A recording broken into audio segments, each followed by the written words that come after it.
looking back, you said you didn't do any research or much research about Vietnam.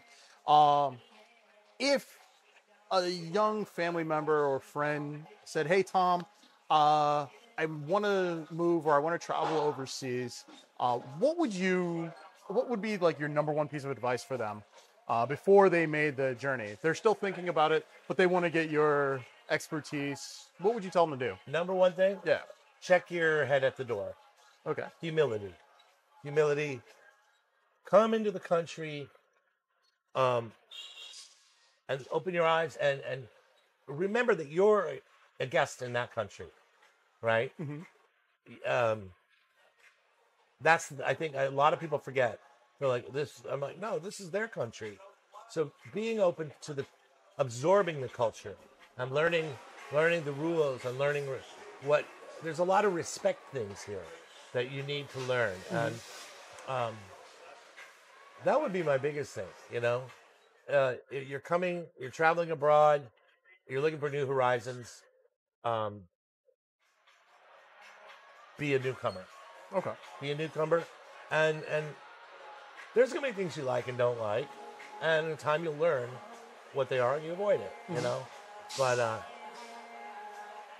I see, especially like a lot of the younger people, they come over here acting a mess. It's getting hammered. They're loud. They're entitled. And I'm like, go home. A lot of these kids traveling on dad's credit card, thinking the world owes them a buzz, acting like jackasses. That's not tolerated here.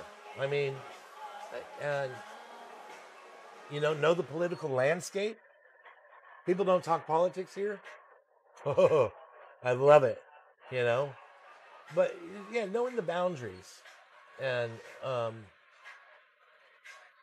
and the other thing is the Vietnamese are very curious about your culture. So yeah, that's my biggest thing is, immerse yourself into the country. Okay. Absorb. I went to when I first got here. I'm from an Italian family, right? You come to my house, you're getting hugged and kissed. Yeah. And I went to Tet, and you have to bow to the grandmother when you come in the house.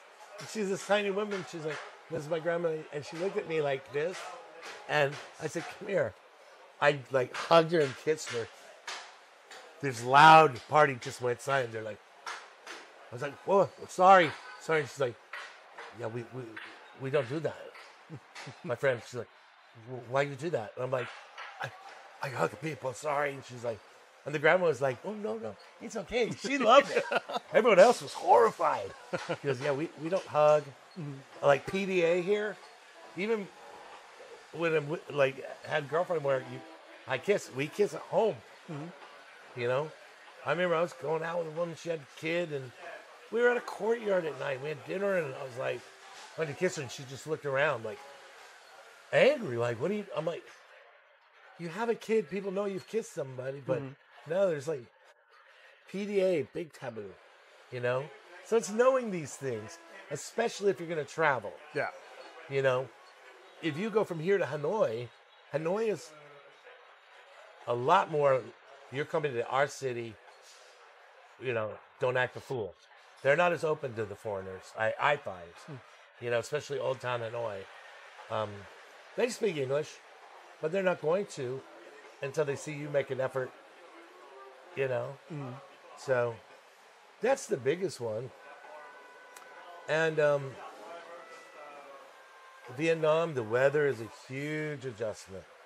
For a guy who was in Colorado where we have no humidity and the air is cool.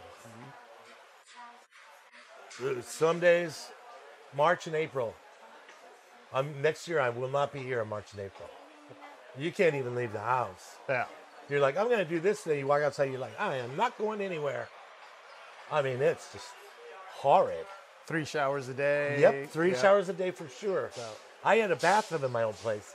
I would fill it in the morning. And periodically through the day, I just, the water was cold. I just get down in that water. But yeah. And like the horn honking, right? How many people in America get shot for honking their horn? this entire country would be dead Yeah. if they let Americans. But here you have to learn that the honks are usually a warning. Hey, I'm coming around the corner. It's for your own safety, you know? And when I first started riding a bike, people were honking at me. I'm like, fuck you. Don't do that. Don't do that.